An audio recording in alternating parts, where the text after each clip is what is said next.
শুভ সকাল। প্রিয় শিক্ষার্থীরা, তোমরা সবাই ভালো আছো? আজকে আমরা কথা বলবো জীববিজ্ঞানের দ্বিতীয় অধ্যায় জীবকোষ ও টিস্যু নিয়ে। জীবকোষ ও টিস্যু নিয়ে কথা বলার আগে আমি তোমাদের সঙ্গে কিছু কথা বলতে চাই। সেটা হলো, তোমরা পূর্বের ক্লাসে যেটা জেনে আসছো যে আমরা কোষ কি, কোষ ঝিল্লি কি, নিউক্লিওলাস কি, নিউক্লিয়াস কি, এইসব বিষয়ে যে হালকা জ্ঞানটা নিয়ে আসছো, তার চেয়ে একটু বেশি, মানে তার চেয়ে একটু বেশি আজকে আমরা শিখব এবং মনোযোগ সহকারে শেখার চেষ্টা করব। এই কারণে কথাগুলো বলছি, আমরা আস্তে আস্তে বড় হচ্ছি এবং বেশি কিছু জানতে আগ্রহী। বেশি কিছু জানতে আগ্রহী হওয়ার কারণেই আমাদের মূল এবং প্রধান উদ্দেশ্য থাকবে প্রথমত আমাদের আজকের এই পড়াশোনার দিকে মনোযোগী হওয়া। তোমরা যে যেখানেই আছো, এই মুহূর্তে যে যেখানেই আছো, আশা করি সবাই অনলাইন ক্লাসে অংশগ্রহণ করছো। জীবকোষ এবং টিস্যু নিয়ে আমরা আজকে কথা বলবো। জীবকোষ বলতে যদি আমরা বলি যে ছোট্ট একটা বিষয় জীবকোষ, তাহলে এটাকে বলা যাবে যে ছোট। আর যদি তোমরা থিঙ্ক করতে চাও, তোমরা যদি ভাবতে চাও, সেক্ষেত্রে তোমাদেরকে অবশ্যই অবশ্যই মাথায় রাখতে হবে এটা ছোট নয়, অনেক বড় এবং জটিল একটি বিষয়। তাহলে আমরা আজকের যে টপিকস, আজকের যে আমাদের আলোচনার বিষয়, সেটা একটু লিখে নেই।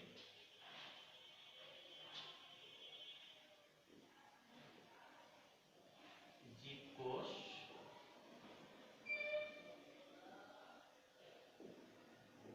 ও টিস্যু।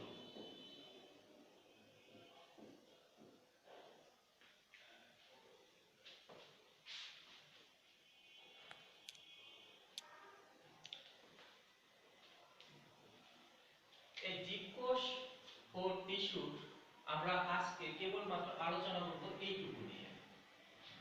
এই কথাটি আমাদের কাছে যদি ইংরেজিতে আসি, তাহলে আসে কি সেল অ্যান্ড টিস্যু। এই কথাটা সেল কথাটি খুব ছোট হলেও এর বিস্তার, এর গভীরতা এবং পরিধি যেদিক দিয়ে যাও না কেন অনেক বড় এবং জটিল বিষয়। জীবকোষ না দিয়ে আমরা এখন আপাতত কথা বলছি সেল নিয়ে।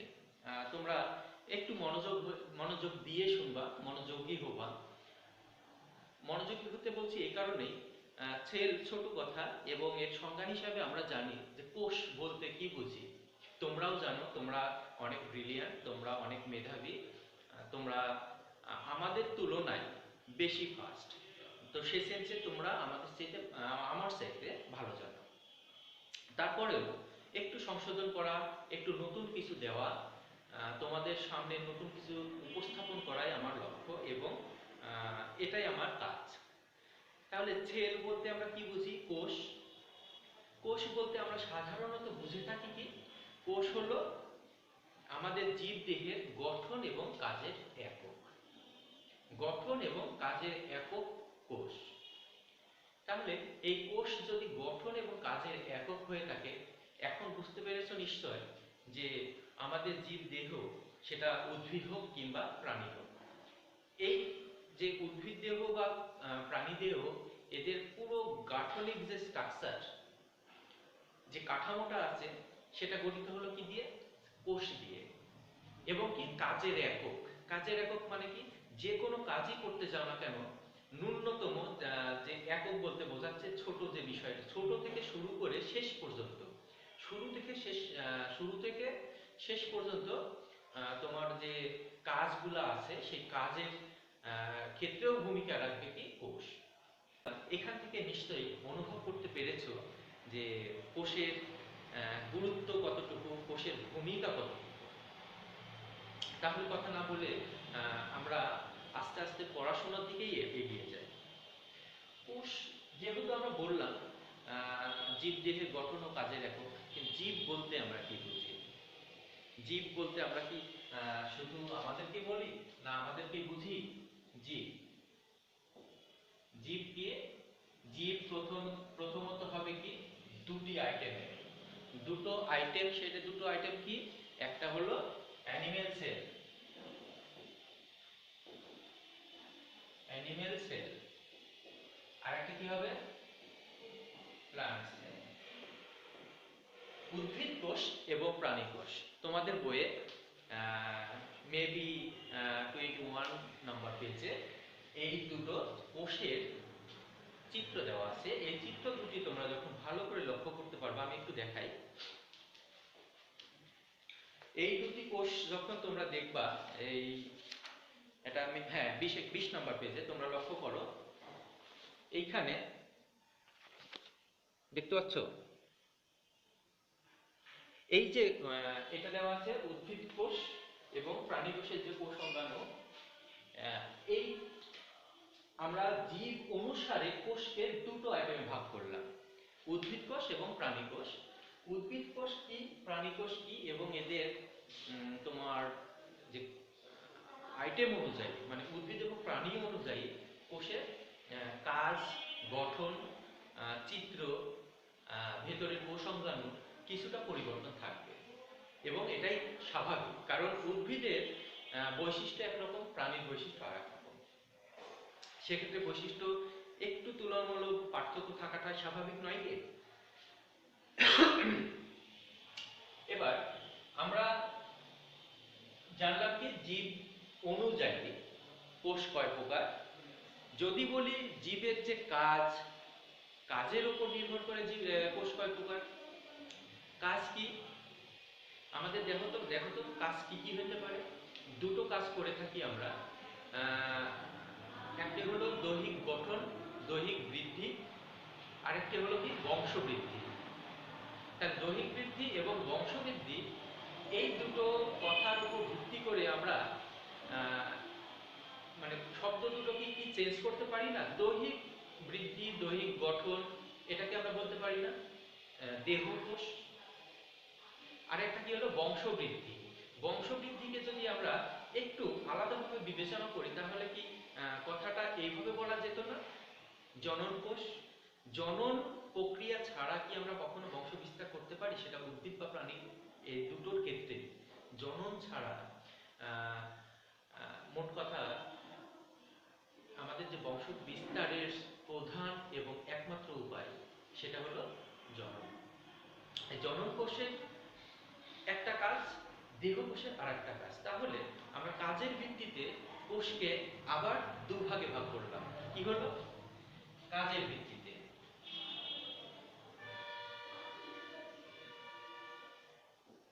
কাজের ভিত্তিতে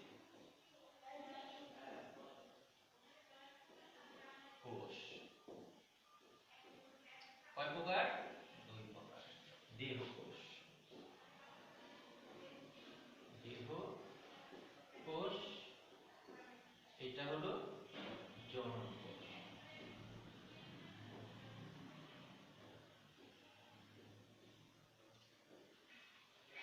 জীববিজ্ঞানকে তোমাদের কাছে অনেক জটিল মনেই হওয়া স্বাভাবিক, কারণ এটা আসলেই একটি জটিল প্রক্রিয়া। এই কোষ বিভাজন, কোষের গঠন, কোষের ভিতরে যে অঙ্গাণুগুলার বিবরণ, কথা, তাদের গঠন, এগুলো আসলে মাথায় ক্যাচ করে রাখা একটু জটিল। আমাদের কাছেও এরকম মনে হয়েছে। তো আমি তোমাদের একটা বিষয়ে সাজেস্ট করব, তোমরা একটু ধৈর্য ধরবা, একটু বুদ্ধি খাটিয়ে মাথায় রাখবা, নয়তো ভুলে যাবা। আর যদি মাথায় তোমরা নিতে পারো, তোমরা যদি বুঝতে পারো সঠিকভাবে, তাহলে এর মতন মজাদার বিষয় আর নাই। আমাদের যে তৈরি, আমাদের যে কাঠামো, আমাদের যে কাজ, সৃষ্টিকর্তার যে থিঙ্কিং নিয়ে আমাদের যে এই বিন্যাস করেছে রেখেছেন, আমাদের যে শারীরিক যে কাঠামোটা তৈরি করেছেন, সেটা কত নিখুঁত এবং কত আধুনিকতার ছোঁয়া দেয়, সেটা এগুলা না জানলে আমরা বুঝতেই পারবো না। যাই হোক, কাজের ভিত্তিতে কোষ হলো কি দেহকোষ এবং জনন কোষ। দেহকোষকে আমরা বলে থাকি সোমাটিক সেল।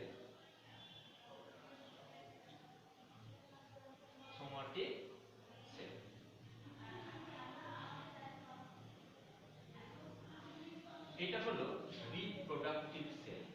রিপ্রোডাক্টিভ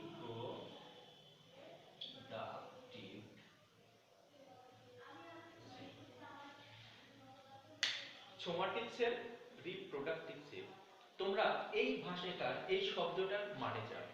এই শব্দটার মানে কি? এই শব্দ প্রোডাক্ট, কোনো কিছু প্রোডাক্ট মানে কি? উৎপন্ন করা।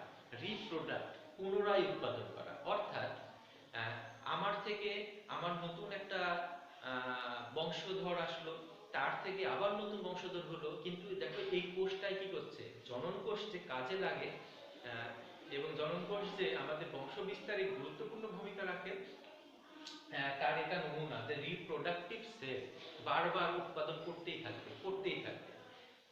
সোমাটিক সেল, তোমাদের এই কথাটা মনে হতে পারে যে এটার মানে কি? এটা হলো অ্যাকচুয়ালি সোম। অ্যাকচুয়াল কথা হলো সোম। এইটা অনেকে বলে জোম। তো জোম আমরা বলে থাকি, যদিও উচ্চারণের ভিত্তিতে আমরা প্রায়শ দেখে থাকি যে একটু 19-20 হয়ে থাকে, তবে এটাকে আমরা সোম বলবো। এই সোম শব্দের অর্থ হলো, সোম শব্দের অর্থ দেহ, দেহ অথবা বডি। তাহলে সোম মানে দেহ অথবা বডি, তাহলে সোমাটিক সেল মানে দেহকোষ। এই সোমাটিক সেলের কাজ কি?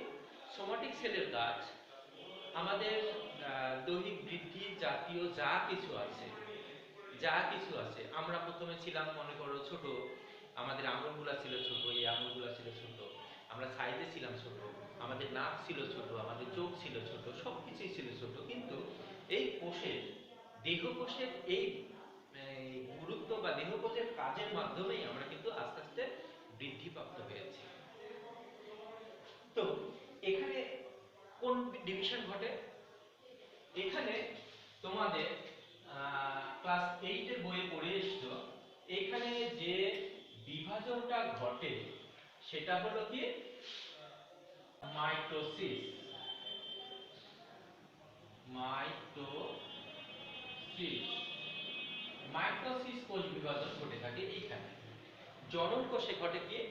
জনন কোষের যে ডিভিশনটা ঘটে থাকে সেটা হলো মিয়োসিস। মিয়োসিস। তাহলে তোমরা ক্লাস 8 এ কিন্তু পড়ে আসছো এবং 7 হালকা হালকা করে সব জায়গায় পড়ে আসছো যে বংশ বিস্তারের ক্ষেত্রে কোষ বিভাজন কিভাবে আছে, কয়টি প্রক্রিয়ায় কোষ বিভাজিত হয়ে থাকে, তাই পড়ে আসছো না? এখন দেখো, দেহকোষের জন্য এক ধরনের কোষ বিভাজন ঘটে, জনন কোষের জন্য আর এক ধরনের কোষ বিভাজন ঘটে। তো মাইটোসিস পড়ে কোথায়? সোমাটিক সেল অথবা দেহকোষ। মিয়োসিস কোষ বিভাজন ঘটে কোথায়? জনন কোষ অথবা রিপ্রোডাক্টিভ সেলে।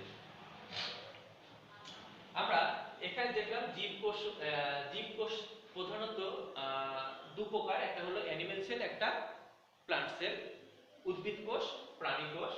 কাজের ভিত্তিতে কোষ, দেহকোষ, জনন কোষ, যেটাকে আমরা বলছি কি সোমাটিক সেল এবং রিপ্রোডাক্টিভ সেল। আরো একটা বিষয়, এই সোম মানে দেহ, এই সোম দিয়ে তোমরা অনেক কথা শুনে এসছো, অনেক ওয়ার্ড জানো, যেমন লাইসোজোম আর কি সাইটোপ্লাজম। পড়েছো এগুলা? লাইসোজোম, সাইটোপ্লাজম, প্রোটোপ্লাজম, এই যে সবগুলোতে দেখো লাস্টের দিকে জোম কথাটা উল্লেখ আছে।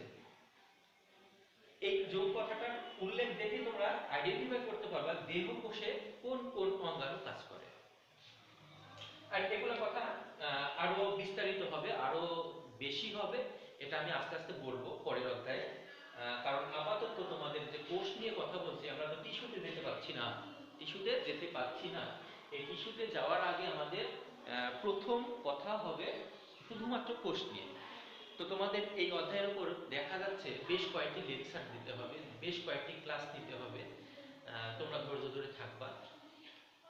আমি এবার আরেকটা বিষয়ে যেতে যাচ্ছি। আমরা জানলাম দু ধরনের আইটেম। এবার যদি আমরা বলতে চাই যে তোমার নিউক্লিয়াসের গঠন অনুযায়ী আমরা উদ্ভিদ কোষ বা প্রাণী কোষ, উদ্ভিদ কোষ এবং প্রাণী কোষের উপর ভিত্তি করে কোষকে আবার কয় ভাগে ভাগ করা যায়? কারণ তোমাদের মাথায় এতটুকু চিন্তা আসতেই পারে যে স্যার আমরা তো ক্লাস 6 থেকে পড়েই আসছি কোষ দুই প্রকার, উদ্ভিদ কোষ, প্রাণী কোষ। তো এর ভিতরে আবার অনেকগুলো আইটেম আছে, মানে অঙ্গাণু আছে, কোষীয় অঙ্গাণু। কি কি অঙ্গাণু আছে? রাইবোজোম, প্লাস্টিড, মাইটোকন্ড্রিয়া, নিউক্লিয়াস ইত্যাদি ইত্যাদি। তাহলে এই নিউক্লিয়াসের উপর ভিত্তি করে কোষকে কয় ভাগে ভাগ করা যায়? নিউক্লিয়াসের উপর ভিত্তি করেও কোষকে দুভাগে ভাগ করা যায়। সেটা কি কি? আচ্ছা জানো, আমি একটু মুছে দিই, নয়তো দেখতে পাবো না। নিউক্লিয়াসের উপর ভিত্তি করে কোষকে দুভাগে ভাগ করা যায়। তাহলে আমরা এখানে লিখে ফেলি নিউক্লিয়াস। নিউক্লিয়াসের ভিত্তিতে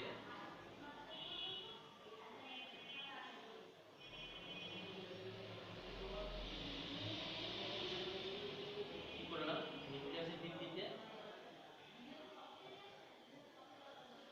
আমরা 6-7 এর নিম্ন শ্রেণীর যে জগৎগুলা দেখে আসছি, বা জীব জগতের যে ক্ষেত্রগুলা দেখে আসছি, আমরা প্রথম ক্ষেত্রে আমাদের জীববিজ্ঞানের, আমাদের ক্লাস 9-10 এর জীববিজ্ঞানের প্রথম অধ্যায়ে দেখে আসছি কি সুপার কিংডম 1, সুপার কিংডম 2, এখানে আছে প্রোক্যারিওটা, ইউক্যারিওটা।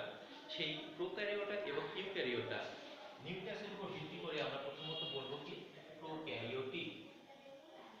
প্রোক্যারিওটিক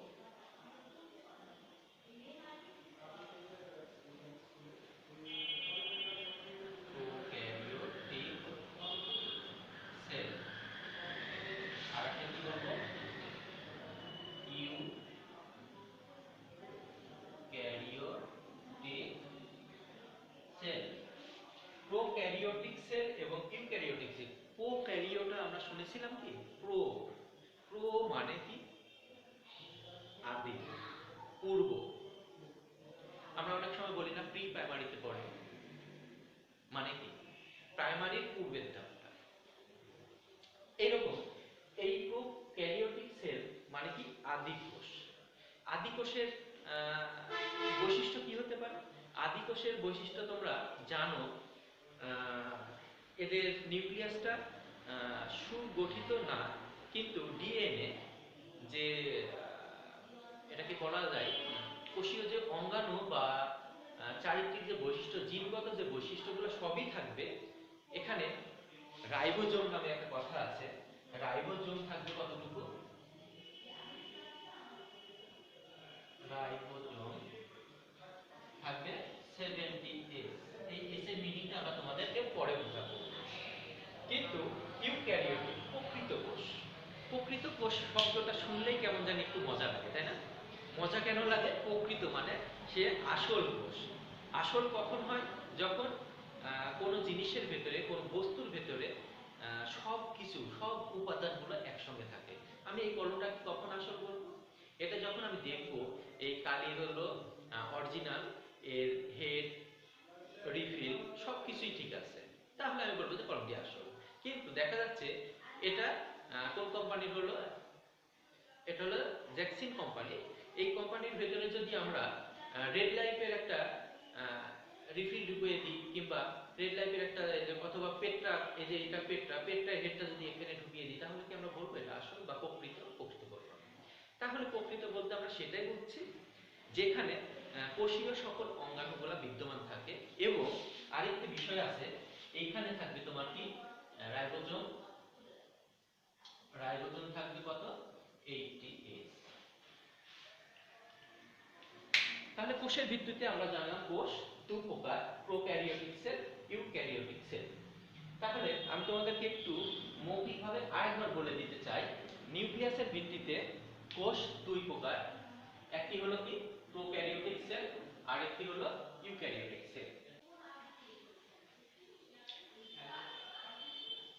এবার আমরা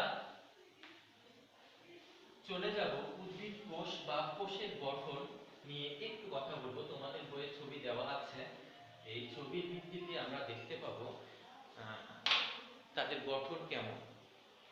উদ্ভিদ কোষে কোষ প্রাচীর নামে একটি উপাদান থাকবে, কিন্তু প্রাণী কোষে সেটা থাকবে না। প্রাণী কোষে থাকবে কি কোষ ঝিল্লি বা সেল মেমব্রেন। আমি একটু ছবি আঁকিয়ে দিই। যদি আমি একটু উদ্ভিদ কোষ অঙ্কন করতে চাই তাহলে উদ্ভিদ কোষটা কি এরকম।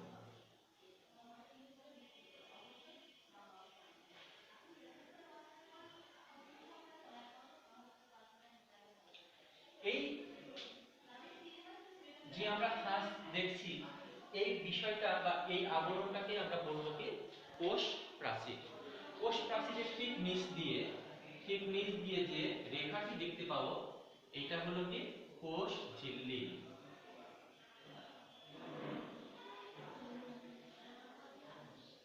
কোষ ঝিল্লি, এই কোষ ঝিল্লিটা কি? এই কোষ ঝিল্লিটা এমন যে আমরা দেখবা কথায় ওখানে সংজ্ঞাতে লেখা আছে, বইয়ের ভিতরে অনেক সময় পাবা বৈষম্য ভেদ্য ঝিল্লি।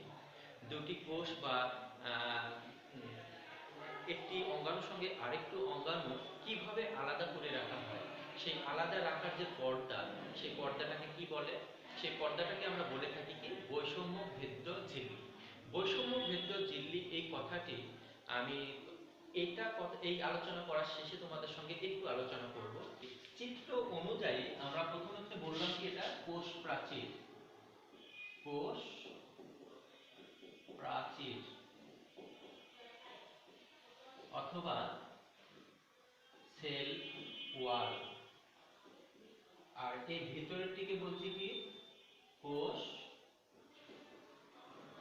ঝিল্লি। এটা হলো কি, এটা সেল মেমব্রেন। মেমব্রেন প্রথমত পেলাম কোষ প্রাচীর। লম্বচ্ছেদ অনুযায়ী কোষ প্রাচীরের ছবি এইটা, কিন্তু আমরা যদি এই ওপর বরাবর কেটে ফেলি এইভাবে, আমরা অনেক সময় এই খাদ্য সামগ্রী কেটে থাকি কিংবা তোমাদের এই যে মনে করো বিষয়টা এরকম, এটা হলো লম্বচ্ছেদ, এটা লম্বচ্ছেদ। আর আমি যদি ব্লেড দিয়ে অথবা ধারালো কোনো বিষয় দিয়ে উপাদান দিয়ে এটা এভাবে কাটি, এভাবে কেটে ফেলি, তাহলে এই উপরের যে পাতলা ইয়েটা পাবো, পাতলা যে খণ্ডটুকু পাবো সেটা হলো কি প্রস্থচ্ছেদ। এবার তোমরা আশা করি বুঝতে পেরেছো। তাহলে আমরা কোষ প্রাচীরের লম্বচ্ছেদের ছবি পেলাম এইটা এবং প্রস্থচ্ছেদ পেলাম এইটা। এইখান থেকে আমরা একটু অনুভব করতে পারছি যে এই গ্যাপগুলো কোথা থেকে আসছে, এই গ্যাপগুলো কোথা থেকে আসছে নিশ্চয়ই অনুভব করতে পারছি। তাহলে এই যে কোষ প্রাচীরে একটা লম্বচ্ছেদ এবং প্রস্থচ্ছেদের ছবি দেখলাম, এই ছবি অনুযায়ী আমরা উদ্ভিদ কোষ এবং প্রাণী কোষের যে তুলনামূলক আলোচনা সেটাও বলতে পারি। কোষ প্রাচীরের গঠনটা কেমন হবে? কোষ প্রাচীরের গঠন আমি তোমাদেরকে আর একটু সহজ করে দিচ্ছি। এই প্রথম যে ভেতরের ওয়ালটা দেখছো, এই ওয়ালটাকে বলা হয় কি, এই ওয়ালটাকে বলা হলো কি মধ্য পর্দা। আমি এবার একটু মুছে দিচ্ছি যাতে তোমাদের বুঝতে ইজি হয়। তাহলে মধ্য পর্দা পাইলাম। মধ্য পর্দার পরে আমরা আরেকটা লেয়ার পাবো, এই লেয়ারটাকে বলবো আমরা কি প্রাইমারি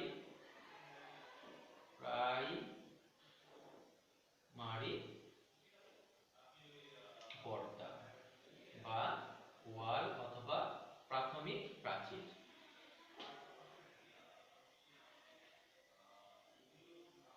তাহলে এই যে দেখছো এটা হলো 2 নম্বর স্তর, মাঝখান দিয়ে যে আসছে এটা হলো মধ্য পর্দা। এর পরে আরো পরপর 3টি স্তর আছে, এইভাবে 3টি স্তর আছে। এপাশে ঠিক একইভাবে থাকবে। এই নামগুলোকে আমরা করব কি, এইগুলোর নাম হলো H1 H2 এবং H3। এই বিষয়গুলো তোমাদের এখানে অতটা ডিটেলস নেই, কারণ আমরা এই নবম দশম শ্রেণীতে জীবকোষ এবং টিস্যু নিয়ে যে কথা বলছি, সেখান থেকে যদি আমরা বিবেচনা করি যে ইন্টারমিডিয়েটে গিয়ে কি শিখবো, তাহলে তোমাদেরকে খুব সহজে এবং বোধগম্য করে বলতে গেলে আমাকে এটাই বলতে হবে যে আমরা যদি দৈর্ঘ্য বা সময় অনুযায়ী, দৈর্ঘ্যই বলি, দৈর্ঘ্য বললে তোমরা বুঝতে পারবা, আমরা যদি নবম দশম শ্রেণীর জীবকোষে এতটুকু পড়াশোনা জ্ঞান অর্জন করার পথ যদি এতটুকু হয়, তাহলে ইন্টারমিডিয়েটে গিয়ে সেই পথ হবে এর থেকে মিনিমাম 25 থেকে 30 গুণ বেশি। বুঝতে পেরেছো? আমরা যদি নবম দশম শ্রেণীতে জীবকোষ নিয়ে এতটুকু পথ মানে জ্ঞান অর্জন করে থাকি, এতটুকু পথের জ্ঞান অর্জন করে থাকি, তাহলে ইন্টারমিডিয়েটে গিয়ে একই চ্যাপ্টার, ইন্টারমিডিয়েটে গিয়ে তোমরা প্রথম অধ্যায় পাবা, একই পথ অতিক্রম করতে হবে আমাদের এত গুণ। তাহলে এই যে দৈর্ঘ্যটা পেলাম এর এত গুণ করলে কতখানি হবে একটু বিবেচনা করো, একটু ভেবে দেখো তো। তার মানে কি, আমরা এখানে যা কিছু শিখবো এটা যেন মন থেকেই শেখা হয়, আমরা যেন বুঝে শিখে যাই, নয়তো উপরের ক্লাসে আমরা গিয়ে একটু হোঁচট খাবো। একটু হোঁচট খাওয়াটাই স্বাভাবিক। তোমরা বই দেখবা, বইয়ের সঙ্গে মিলিয়ে নিবা, এবং যেখানে তোমাদের প্রশ্ন থাকবে, জিজ্ঞাসা থাকবে, সেখানে অবশ্যই অবশ্যই স্যারদের সঙ্গে যোগাযোগ করবা, স্যারকে নক করবা। আমি পরের কথায় যাই। তাহলে কোষ প্রাচীর এবং কোষ ঝিল্লি সম্পর্কে জানলাম। এই ঝিল্লিতে আমি বলতে যাচ্ছিলাম কি, বৈষম্য ভেদ্য ঝিল্লি। বৈষম্য ভেদ্য ঝিল্লিটা কি? বৈষম্য ভেদ্য ঝিল্লিটা আসলে খুব মজার একটা বিষয়। এটা এমন একটা পর্দা, তোমরা আগেও পড়ে এসছো, 7-8 পড়ে এসছো, অভিস্রবণ নিয়ে একটা কথা বলছো, অভিস্রবণ। অভিস্রবণে মনে করো পাশাপাশি দুটি দ্রবণ আছে, এরকম দুটি দ্রবণ, এটাতে হলো ঘন দ্রবণ, এটাতে হালকা দ্রবণ। এই দ্রবণের মাঝ দিয়ে একটা এমন পাতলা আবরণ দেওয়া আছে যেখানে আমার এইখানের দ্রবণগুলা এই পর্দা ভেদ করে নিম্ন ঘনত্বের দ্রবণ থেকে উচ্চ ঘনত্বের দ্রবণের দিকে অগ্রসর হবে এবং পর্দা পর্দায় থাকবে। এইটা হলো বৈষম্য ভেদ্য ঝিল্লি অভিস্রবণের ক্ষেত্রে। তাহলে বৈষম্য ভেদ্য ঝিল্লি কি? বৈষম্য ভেদ্য ঝিল্লি বলতে আমি তোমাদেরকে সহজে বোঝাতে চাচ্ছি, এই ঝিল্লিটার কাজ ঠিক এমন যে আমার যতটুকু দরকার বা যে উপাদানটা আমার প্রয়োজন সেটাকে আমি, এটা মনে করে ঝিল্লি, আমার বাইরে থেকে কিছু যাবে, আমরা তেল মাখি, বাতাস নেই, গোসল করি, শীতে আমাদের ত্বক রুক্ষ হয়ে যায়, এর কাজটা কি হলো? এর কাজটা হলো আমার বাইরে থেকে যেটা প্রয়োজন সেটাকে ইন করতে দেব, যেটা প্রয়োজন না, যেটা অপ্রয়োজন সেটা এখানেই বাধা দিব। বুঝতে পেরেছো? তাহলে বৈষম্য ভেদ্য ঝিল্লির কি, যেটা আমার প্রয়োজন সেটাকে আমি ভেতরে নিব, যেটা আমার প্রয়োজন সেটা বাধা দেব এবং ওটা ঢুকতে পারবে না। এই ঝিল্লিগুলো 3 প্রকার। ঝিল্লি কয় প্রকার তাহলে? ঝিল্লি হলো 3 প্রকার। ঝিল্লি অথবা মেমব্রেন। মেমব্রেন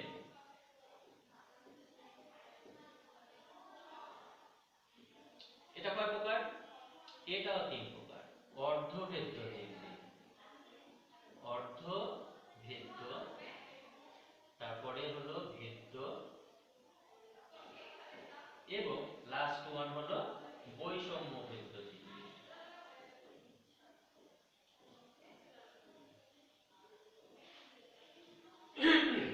তাহলে দেখো, ঝিল্লির কাজ এবং গঠন অনুযায়ী আমরা এখানে 3টি আইটেম পেলাম।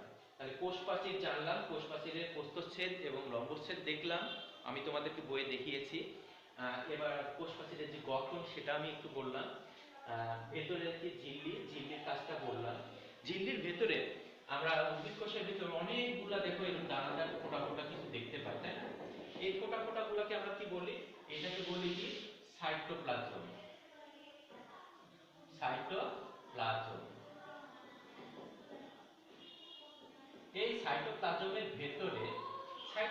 ভেতরে আবার বইয়ে দেখবা এরকম একটা ফাঁকা জায়গা আছে। ফাঁকা জায়গা কেন? এই ফাঁকা জায়গাগুলোকে কি কাজ, বা ফাঁকা জায়গা কি ওখানে, মানে আমাদের কাজটা কি? এই ফাঁকা জায়গার কাজ মূলত কিছুই না, কিন্তু আবার অনেক কিছু। কেমন করে? বইয়ে তো লেখা আছে। এই ফাঁকা জায়গার নাম হলো কি? এই ফাঁকা জায়গাটার নাম আমি এই পাশে দিই, এটা হলো কি? কোষ গহ্বর। কোষ গহ্বর। এখন আমি যে বলছি এটা কোনো কাজ নেই, তোমরা বলতে পারো যে স্যার যদি কাজ না থাকে তাহলে এটা কেন আছে? বইয়েই বা কেন লেখা আছে কোষ গহ্বর? তাহলে তোমাদের জন্য আমি একটা এক্সাম্পল দিই, ছোট্ট একটা এক্সাম্পল দিলে তোমরা বুঝতে পারবা যে এটা কাজ কেমন বা কি ধরনের কাজ করে। ধরে নাও এটা আমাদের একটা ঘর বা তোমার বাসায় তুমি যে রুমে বসবাস করো, যে রুমে স্টাডি করো, সেটা একটা তোমার রুম। তোমার এটা যদি রুম হয়ে থাকে তাহলে এটা তোমাদের ইন অর্থাৎ ডোর, ডোর তুমি ইন করলা, ইন করে এসে কি করলা, এখানে তোমার পড়ার টেবিল, এই তো এখানে যদি তোমার পড়ার টেবিল হয় তাহলে তুমি ঘুমাবা কোথায়? দেখা যাচ্ছে এখানে এসে এটা তোমার বেড, এটা তোমার হচ্ছে বেড। এটা কি হলো? Study table, STUDY study. এখন তোমার যদি বিশেষ কোনো নেশা থাকে, যেমন গান শোনা কিংবা ব্যাডমিন্টন খেলা কিংবা আদার্স কোনো নেশা, ক্যামেরাতে ছবি তোলা, তাহলে সেই ইকুইপমেন্টগুলো কোথায় রাখবা? সেই উপাদানগুলো কোথায় রাখবা? সেটা রাখার জন্য মনে করো এই সাইডে একটা আরেকটি টেবিল আছে যেখানে তোমার খেলার সামগ্রীগুলো থাকবে। আমার মোবাইল থাকতে পারে, আমার চার্জার থাকতে পারে, আমার গান শোনার লাউড স্পিকারের যে বক্সগুলো থাকে সেটা থাকতে পারে, আমার যে এটাকে কি বলা যায়, আমার যে রূপচর্চা প্রসাধনী সামগ্রী সেটা থাকতে পারে, আমার যে ড্রেস গুলো আমি ইউজ করি সেগুলো আমি কোথায় রাখলাম। সবই ঠিক আছে, এই যে আমি বিভিন্ন জায়গায় বিভিন্ন জিনিস রাখছি, মাঝখানে যে জায়গাটা পড়ে আছে এই জায়গাটার কোনো কাজ আছে তুমি বলো তো? মাঝখানের এই জায়গাটার কোনো কাজ নাই, আবার অনেক কাজ। আমার ভালো লাগছে না, আমি একটু উঠে হাঁটাহাঁটি করলাম। আমার ভালো লাগছে না, আমি এখানে এসে ভাত খেলাম। আমার ভালো লাগছে না, আমি এই বইটা এখানে নিয়ে এসে বসে পড়লাম। আমার ভালো লাগছে না, আমার ড্রেসগুলো এখানে এনে আমি প্রসেসিং করলাম কিভাবে গোছানো যায়। আমার ভালো লাগছে না, আমার এই খেলার উপাদানগুলো, আমার প্রসাধনীগুলো এখানে এখানে এনে যেগুলো বেছে নিলাম, যেগুলো ভালো না সেগুলো ফেলে দিলাম, যেগুলো ভালো না তুলে নিলাম। তাহলে এটা কাজ কিছুই না, আবার অনেক কিছু। তাহলে এই ফাঁকা জায়গাটাই হলো সেই কোষ গহ্বর। আশা করি তোমরা বুঝতে পারছো যে কোষ গহ্বর কি এবং এর কাজটা কেমন।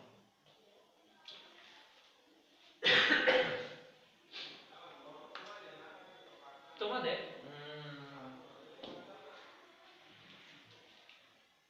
কোষ গহ্বর নিয়ে কথা, এবার আমরা কথা বলবো তোমাদের ভেতরে যে এখানে সাইটোপ্লাজমের ভেতরে আরো অঙ্গাণু আছে। আমাদের বইয়ে যেটা দেখবা তোমরা যখন নিখুঁতভাবে তোমরা মনোযোগ দিয়ে যখন দেখবা, এর ভিতরে থাকবে কি, রাইবোজোম থাকবে, মসৃণ অমসৃণ রেটিকুলাম গুলা থাকবে, এর ভিতরে থাকবে কি, নিউক্লিয়াস থাকবে, এর ভিতরে নিউক্লিওলাস থাকবে, এর ভিতরে তোমার রাইবোজোম থাকবে। এই যে সব কিছু উপাদান মিলে আমার এই কোষের ভেতরে যত উপাদান আছে, যত কোষীয় অঙ্গাণু আছে, সবগুলাকে মিলে আমরা বলবো কি, প্রোটোপ্লাজম। তাহলে আমি এখানে একটু লিখে দিই, কোষের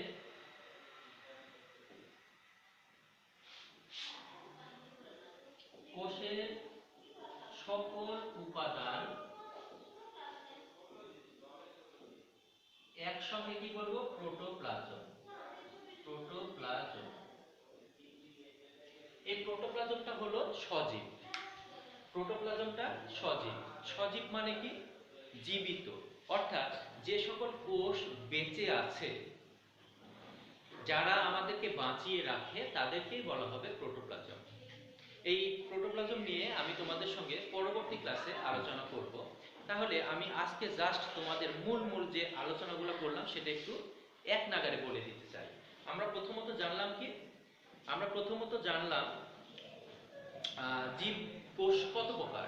জীব কোষ দু প্রকার, এক নম্বর হলো উদ্ভিদ কোষ, দু নম্বর প্রাণী কোষ। কাজের ভিত্তিতে কোষ কয় প্রকার? কাজের ভিত্তিতে কোষ দুই প্রকার, দেহ কোষ, জনন কোষ। নিউক্লিয়াসের উপর ভিত্তি করে কোষ কয় প্রকার? নিউক্লিয়াসের উপর ভিত্তি করেও কোষ দুই প্রকার। কি কি? প্রোক্যারিওটিক কোষ, ইউক্যারিওটিক, আদি কোষ, প্রকৃত কোষ। তারপরে কি জানলাম? উদ্ভিদ কোষের গঠন। উদ্ভিদ কোষ কি কি উপাদান নিয়ে গঠিত? কোষ প্রাচীর সম্পর্কে জানলাম, সাইটোপ্লাজম সম্পর্কে জানলাম, কোষ ঝিল্লি সম্পর্কে জানলাম, কোষ প্রাচীরের গঠন জানলাম, সাইটোপ্লাজমের গঠন জানলাম, প্রোটোপ্লাজমের থিমটা জানলাম। তাহলে আজকে আমার মনে হয় এই ছোট্ট ক্লাসে অনেক কিছু টপিকস নিয়ে কথা হয়েছে। তোমরা হোপফুলি তোমরা বুঝতে পেরেছো।